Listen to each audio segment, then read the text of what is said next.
Hello, it's September 7th of the 365 Biblical Workout, and we're going to go ahead and pick up at Matthew chapter 14, and this is the NKJV version. Okay, chapter 14. At that time, Herod the Tetrarch heard the report about Jesus, and said to his servants, "This is John the Baptist. He is risen from the dead, and therefore these powers are at work in him."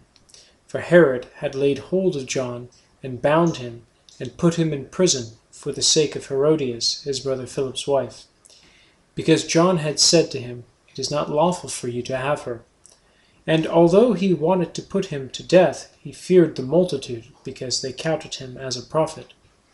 But when Herod's birthday was celebrated, the daughter of Herodias danced before them, and pleased Herod. Therefore he promised with an oath to give her whatever she might ask. So she, having been prompted by her mother, said, "Give me John the Baptist's head here on a platter." And the king was sorry. Nevertheless, because of the oaths and because of those who sat with him, he commanded it to be given to her. So he sent and had John beheaded in prison. And his head was brought on a platter and given to the girl. So she brought it to her mother. Then his disciples came and took away the body and buried it, and went and told Jesus. When Jesus heard it, he departed from there by boat to a deserted place by himself. But when the multitudes heard it, they followed him on foot from the cities. And when Jesus went out, he saw a great multitude, and he was moved with compassion for them, and healed their sick. When it was evening, his disciples came to him, saying, "This is a deserted place, and the hour is already late. Send the multitudes away, that they may go into the villages and buy themselves food." But Jesus said to them, "They do not need to go away. You give them something to eat." And they said to him, "We have here only 5 loaves and 2 fish. He said to them, "Bring them here to me." Then he commanded the multitudes to sit down on the grass, and he took the 5 loaves and 2 fish, and looking up to heaven, he blessed and broke and gave the loaves to the disciples, and the disciples gave to the multitudes. So they all ate and were filled, and they took up 12 baskets full of the fragments that remained. Now those who had eaten were about 5,000 men, besides women and children. Immediately Jesus made his disciples get into their boat, and go before him to the other side, while he sent the multitudes away. And when he had sent the multitudes away, he went up on the mountain by himself to pray. Now when evening came, he was alone there. But the boat was now in the middle of the sea, tossed by the waves, for the wind was contrary. Now in the 4th watch of the night, Jesus went to them, walking on the sea.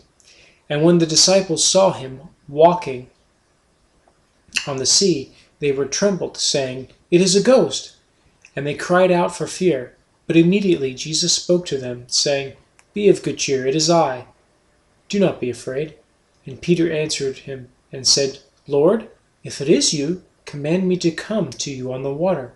So he said, "Come."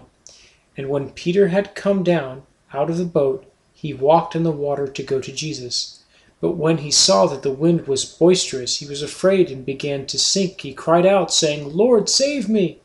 And immediately Jesus stretched out his hand and caught him, and said to him, "O you of little faith, why did you doubt?"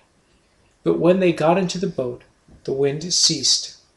Then those who were in the boat came and worshipped him, saying, "Truly, you are the Son of God."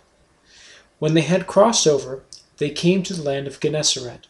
And when the men of that place recognized him, they sent out into all that surrounding region, brought to him all who were sick, and begged him that they might only touch the hem of his garment. And as many as touched it were made perfectly well. Chapter 15. When the scribes and Pharisees, who were from Jerusalem, came to Jesus, saying, "Why do your disciples transgress the tradition of the elders? for they do not wash their hands when they eat bread.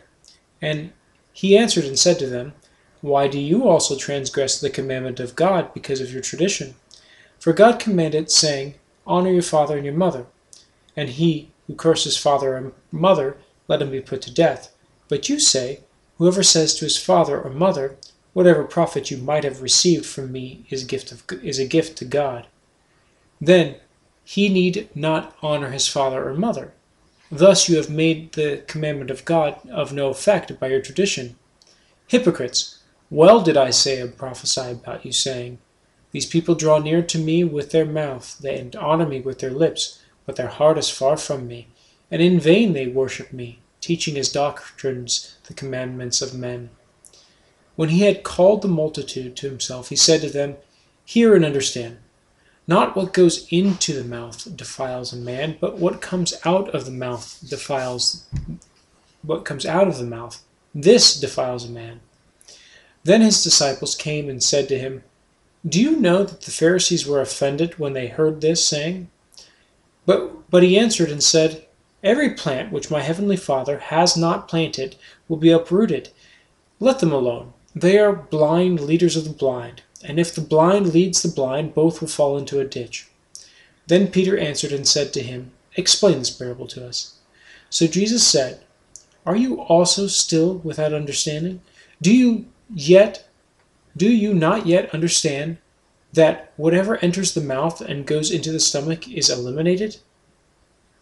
But those things which proceed out of the mouth come from the heart, and they defile a man. For out of the heart proceed evil thoughts, murders, adulteries, fornications, theft, false witnesses, and blasphemies.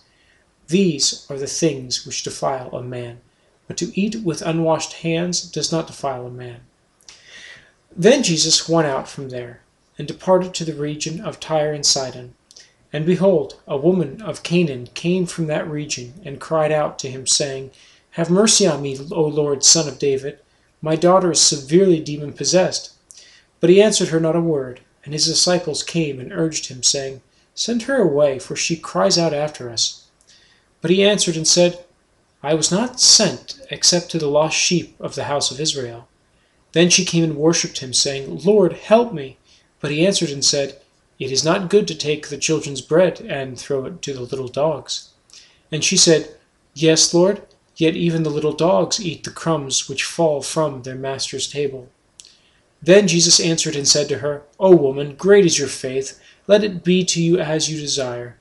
And her daughter was healed from that very hour. Jesus departed from there, skirted the Sea of Galilee, and went up on the mountain and sat down there. Then great multitudes came to him, having with them the lame, blind, mute, maimed, and many others, and they laid them down at Jesus' feet, and he healed them. So the multitude marveled when they saw the mute speak, the maimed made whole, and the lame walking, and the blind seeing, and they glorified the God of Israel. Now Jesus called his disciples to himself and said, I have compassion on the multitude, because they have now continued with me 3 days, and have nothing to eat. And I do not want to send them away hungry, lest they faint on the way. Then his disciples said to him, Where could we get enough bread in the wilderness to fill such a great multitude? Jesus said to them, How many loaves do you have? And they said, 7, and a few little fish. So he commanded the multitude to sit on the ground. And he took the 7 loaves and fish, and gave thanks, broke them, and gave them to his disciples. And the disciples gave to the multitude. So they all ate, and were filled. And they took up 7 large basketfuls of the fragments that were left. Now those who ate were 4,000 men, beside women and children. And he sent away the multitude, got into a boat, and came to the region of Magdala. Okay, we'll end there and pick up at chapter 16 tomorrow. Until then.